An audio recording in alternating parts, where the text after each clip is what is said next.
पिताजी, मैं उस बूढ़े राजा से शादी नहीं करूंगी। ये मेरा अंतिम निर्णय है। कृपया मेरी बात को समझें, क्योंकि मैं इस बंधन में बंधने के लिए बिल्कुल भी तैयार नहीं हूँ। बेटा, राज्य बचाने के लिए ये करना ही होगा। वज्रसेन की सेना हमारे द्वार पर खड़ी है। हमारे पास कोई रास्ता नहीं। एक रास्ता है, पर उसके लिए मुझे माफ करना। और इससे पहले कि राजवर्धन कुछ समझ पाते, देविका पलटी। पहरेदार चौके पर वह तेज थी। दोपहर की तेज धूप में जंगल की तरफ भागती रही, जब तक महल की रोशनी आंखों से ओझल नहीं हो गई। ये कहानी उसी दोपहर से शुरू होती है, एक राजकुमारी की जो अपनी शादी से नहीं, अपनी जिंदगी से भाग रही थी। बहुत पुराने समय की बात है। विंध्याचल की पहाड़ियों के पास एक छोटा सा राज्य था, मणिपुर। राजा का नाम था राजवर्धन। भला राजा था, प्रजा का ख्याल रखता था, पर भाग्य ने उसके साथ एक क्रूर खेल खेला। पड़ोस में एक और राज्य था, और उस राज्य का राजा था वज्रसेन। वज्रसेन दिखने में राजा था, पर असल में वह एक तांत्रिक था, काले विद्या का जानकार। उसकी शक्ति तलवार से नहीं, मंत्रों से आती थी। उसने धीरे धीरे अपने पड़ोसी राज्यों को कमजोर किया था, और अब उसकी नजर मणिपुर पर थी। उसने राजवर्धन को संदेश भिजवाया, अपनी पुत्री देविका का विवाह मुझसे करो, वरना मणिपुर राख हो जाएगा। राजवर्धन के पास कोई सेना नहीं थी जो वज्रसेन से लड़ सके। कोई मित्र राज्य नहीं था जो मदद करे। वह मजबूर था, पर देविका मजबूर नहीं थी। जंगल घना था, रात और भी घनी। देविका भागती रही, पैरों में कांटे चुभे, धोती उलझी, पर वह रुकी नहीं। थोड़ी दूर जाकर वह एक पेड़ के नीचे बैठ गई। सांसें भारी थीं, आंखें भर आई थीं, पर आंसू नहीं आए। देविका रोने वाली नहीं थी। तभी उसे एक आवाज सुनाई दी। कोई पानी पी रहा था। पास में एक छोटी सी नदी थी, और उसके किनारे एक युवक बैठा था। पीठ उसकी तरफ थी। देविका ने पत्थर उठाया। युवक ने मुड़कर देखा। देविका ने पत्थर और कसकर पकड़ा। युवक ने कहा, डरो मत, मैं कुछ नहीं करूंगा। देविका ने पत्थर नीचे रखा, पर नजर हटाई नहीं। युवक उठा। वह लंबा था, कपड़े साधारण थे, पर चेहरे पर एक थकान थी जो उम्र से नहीं, किसी और चीज से आती है।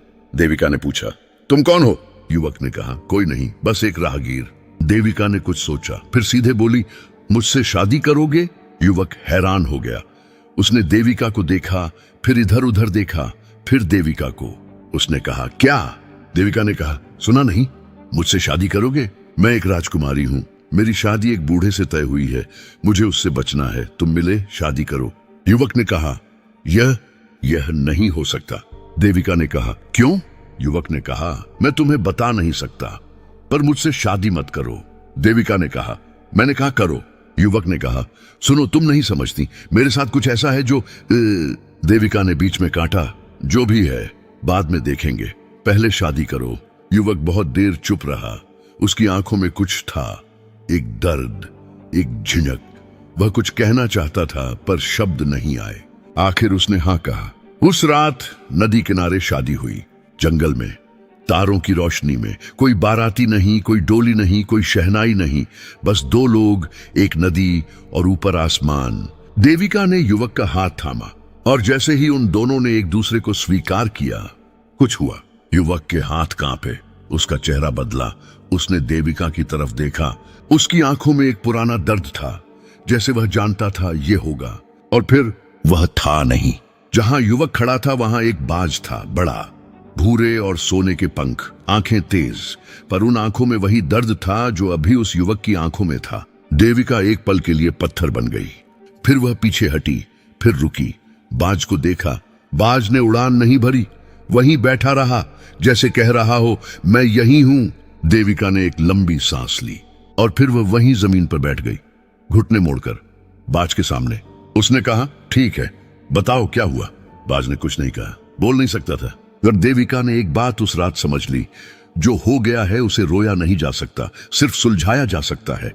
सुबह हुई, देविका उठी। बाज वहीं था, उसके पास। उसने सोचा, इसके साथ जो हुआ वह अचानक नहीं हुआ, यह कोई शाप है, और शाप देता कोई है।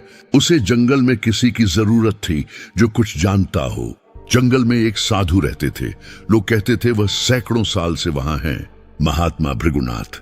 उन्हें दुनिया की बहुत सी बातें पता थीं जो और किसी को नहीं पता थी। देविका उनके पास पहुंची। बाज उसके कंधे पर था। महात्मा ने देविका को देखा, फिर बाज को। उनकी आंखें सिकुड़ी। देविका ने सब बताया। महात्मा बहुत देर चुप रहे। फिर उन्होंने कहा, बेटी, यह साधारण बात नहीं है। देविका ने कहा, मैं साधारण बात सुनने नहीं आई। महात्मा ने बाज को देखा, बाज ने उन्हें देखा। महात्मा ने कहा, यह बाज कोई साधारण प्राणी नहीं है, इसके भीतर एक राजकुमार है और इस पर जो शाप है वह बहुत पुराना और बहुत गहरा है। देविका ने कहा, किसने दिया यह शाप? महात्मा ने कहा, एक तांत्रिक ने, जो काले विद्या का जानकार है, जिसने इस राजकुमार का राज्य भी छीना और इसका रूप भी। देविका ने कहा, शाप टूटेगा कैसे? महात्मा ने कहा, एक ही तरीका है, जिसने शाप दिया वह मरे। देविका ने कहा, और वह तांत्रिक कहाँ है? महात्मा चुप हो गए। देविका ने कहा, बताइए। महात्मा ने एक लंबी सांस ली और कहा, बेटी, जो मैं बताने वाला हूं वह सुनकर तुम्हारे पैरों तले जमीन खिसक जाएगी। देविका ने कहा, खिसकने दीजिए।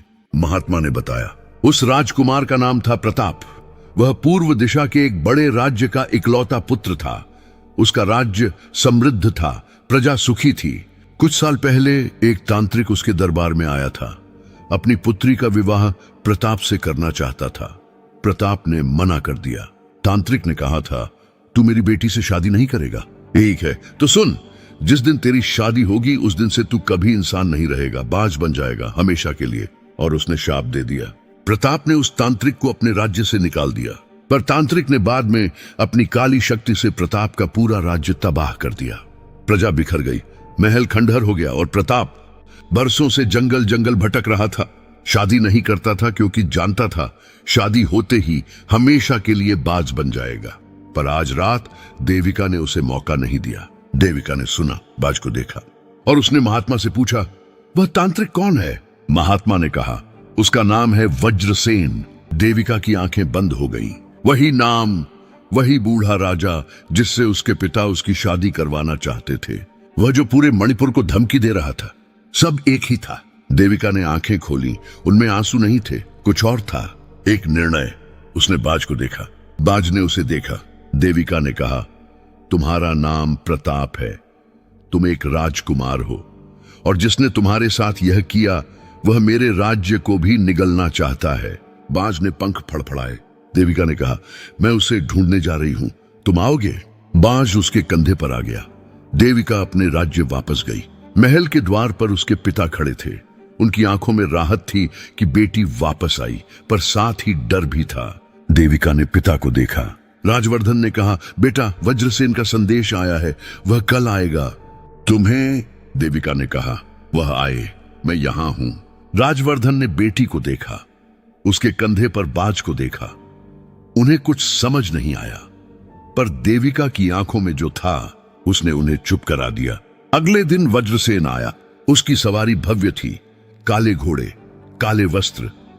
उसका चेहरा बूढ़ा था पर आंखें जवान थी और उन आंखों में एक चमक थी जो सोने की नहीं, किसी और चीज की थी। वह दरबार में आया। राजवर्धन ने उसे झुककर प्रणाम किया, पर देविका नहीं झुकी। वज्रसेन ने देविका को देखा, उसके कंधे पर बाज को देखा। एक पल के लिए उसकी आंखें सिकुड़ी, फिर वह मुस्कुराया। उसने कहा, राजकुमारी, बहुत अच्छा पक्षी है तुम्हारे पास। देविका ने कहा, हाँ, और यह पक्षी तुम्हें पहचानता है। वज्रसेन की मुस्कान थोड़ी खिंची। देविका ने कहा, वज्रसेन, या कहूं तांत्रिक वज्रसेन, तुमने एक राजकुमार का राज्य छीना, उसे शाप दिया और अब मेरे राज्य को निगलना चाहते हो। दरबार में सन्नाटा हो गया। राजवर्धन उठ खड़े हुए। उन्हें कुछ समझ नहीं आ रहा था। वज्रसेन की मुस्कान गायब हो गई। उसने कहा, बच्ची, तू नहीं जानती मैं क्या कर सकता हूं। देविका ने कहा, और तुम नहीं जानते मैं क्या कर सकती हूं। वज्रसेन ने अपनी आंखें बंद की। उसके हाथों में एक काली रोशनी उठी। दरबार की हवा भारी हो गई, मशालें कांपने लगी। राजवर्धन पीछे हट गए, सैनिक भाग गए, पर देविका अपनी जगह खड़ी रही। वज्रसेन ने काली शक्ति फेंकी। देविका ने एक पल के लिए आंखें बंद की और तब बाज ने उड़ान भरी। प्रताप, जो बरसों से बाज बना भटक रहा था, जिसने अपना राज्य खोया, अपना रूप खोया, उसने आखिरी बार अपनी पूरी शक्ति लगाई। वह सीधे वज्रसेन की तरफ गया। वज्रसेन ने काली शक्ति से बाज को रोकने की कोशिश की, पर बाज उससे तेज था। और देविका, उसने दरबार में एक पुराना दीपक उठाया जो कोने में रखा था।